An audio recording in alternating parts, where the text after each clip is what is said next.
getting things started off early, an in-state rival. What challenges does UNI present? Well, these games are always hard. The in-state games, people outside of our borders don't understand it, and especially when you go on the road, these games are always very emotional, and there's a lot to them. A lot of kids that know each other, a lot of kids that have played against each other, and certainly for an Iowa State to go to UNI to play, it's probably one of the biggest home games on their schedule. We understand that, and for us, we have 9 kids dressing, and 7 of them have limited or no experience in a game like this. So that's always a concern. The first time you put the Cardinal uniforms on and have to go on the road, and you don't have the great comfort of playing at Hilton. But I think our kids are excited about the opportunity, and hopefully we'll play the kind of game that we need to play to win, because UNI always plays the same way. They're always going to have a great defensive plan. They're hard to guard, and like I said, the biggest thing is matching the energy and effort that they're gonna put out there from the very start. So that's what we've talked about with our kids. Size-wise, you guys have another advantage down low. What kind of factor will that play into tomorrow night? Well, it needs to play a bigger factor than it's been playing. Our inside game has not been very good. We got to coach it better. We got to play better.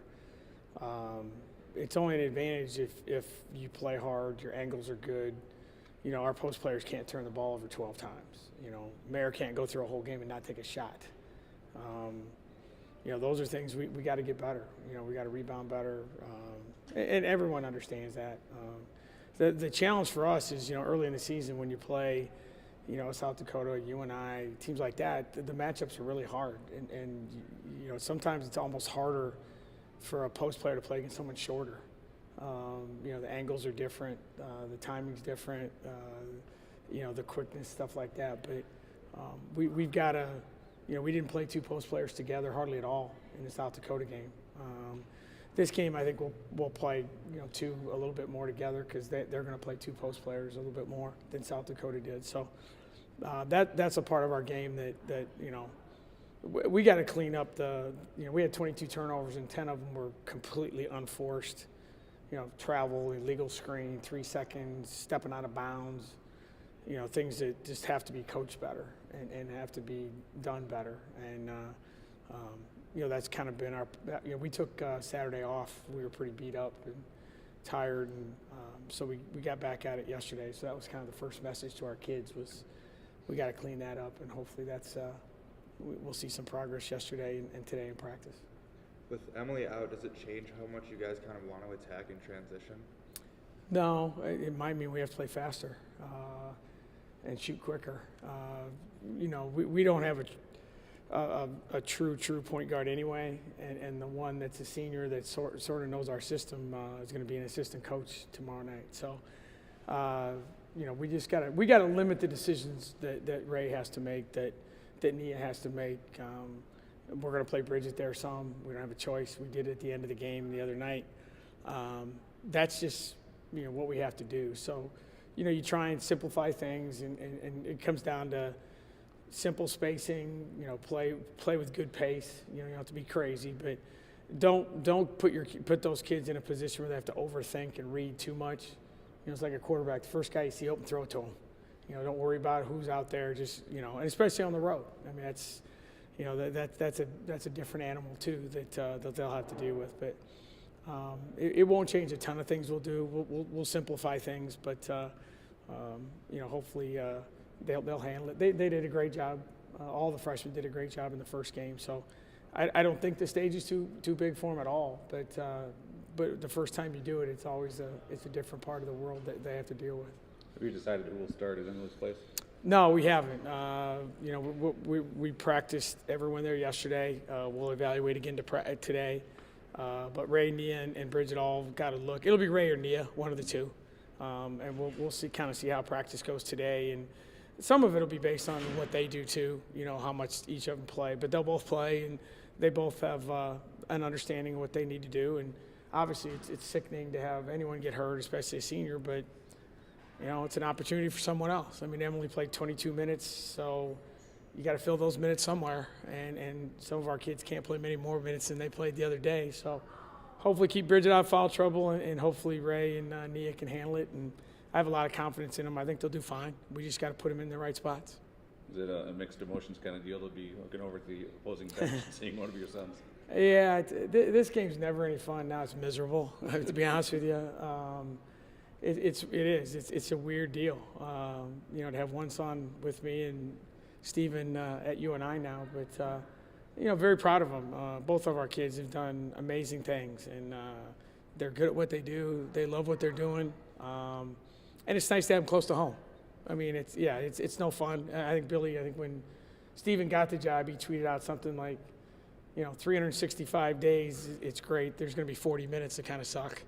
But that's okay. I mean, that's part of it. We're going to try and get together tonight and have dinner and relax a little bit. But the bad part is, you know, one of us is going to be really happy, one of us is going to be really sad, and it kind of impacts both families a little bit. But, you know, I'd rather have them living 90 miles away with my grandson and my daughter-in-law than living in Idaho. And if you said to me, he gets to be close to home and I have to play him once a year, I'll take it. And we'll live with that. Can you kind of turn off Dad for that 40 minutes, or is it just do you see another coach, or is he still? No, I can't. I wish I could. No, maybe I don't wish I could. I mean, yeah, I want to win, and we're focused on the game and what's going on, but you never turn that stuff off. And you know, that everyone who's been around us, I mean, Steven, you know, we talk every day, and we've talked a lot about Iowa State football, and he went to Iowa State. He got his graduate degree from here. He worked for us. He grew up. He's Iowa State to the bone. You know, UNI pays his paycheck, but he's still an Iowa State Cyclone partially. So that's the family business, and you know, it makes it a little weird, but it is what it is. But no, my job is to coach our team, and Billy's job is to coach our team, and you know, I'm sure there'll be some stories, you know, at Christmas time that we'll share. But when it comes to playing, you know, that's one thing you don't see as much in the women's game. You know, the men's coaches, they play each other all the time. Their friends play each other. It's just different. In the women's game, I think we've like, I don't like playing my former assistants. I'd never schedule one. They're really good, first of all. But, you know, this is one of those situations where, and it's not like we haven't done it before. Stephen was on the bench at Fullerton. That was kind of by accident. So it's not like the first time we've ever done it. But, you know, that's part of it. It creates another sidelight to it. And he's not playing and I'm not playing. So I guess in the scheme of things, it's probably not as big a deal as we're making it out to be, at least in our house anyway. Jada and Shauna last year took over this game. I think Jada had 25, Shauna had 15 and 18. Who do you look to maybe if this is a close game to take it over? Well, I mean, obviously you got to start with Bridget. You know, she took the game over the other, and that's the difference. You know, when you look at this game, you know, last year we had two players that had been through it. We're playing at home, and we just kind of like, okay, go win the game for us. And we don't, you know, we don't have that kind of depth. We don't have that kind of situation. And when you go on the road, and that's it's going to be that way all year.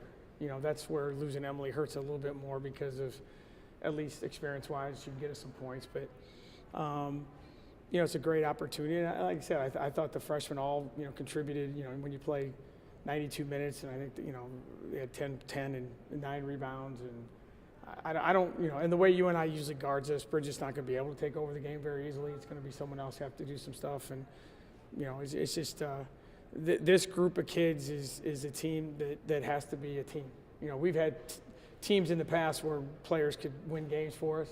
This group, which makes it kind of fun for them and for us. And I've told them all, every single one of you is, you know, for this team to have a really good season, every single one of you has got to win us a game. You don't know what game it's going to be. You don't know what, you know, where, you know, Claire, Nia, someone's going to have to be the person after the game that you guys want to talk to. And that's how this team's going to be successful. And those things don't happen. We don't have the firepower, depth, experience, whatever to survive that. But you know, we're excited about the opportunity and look forward to it.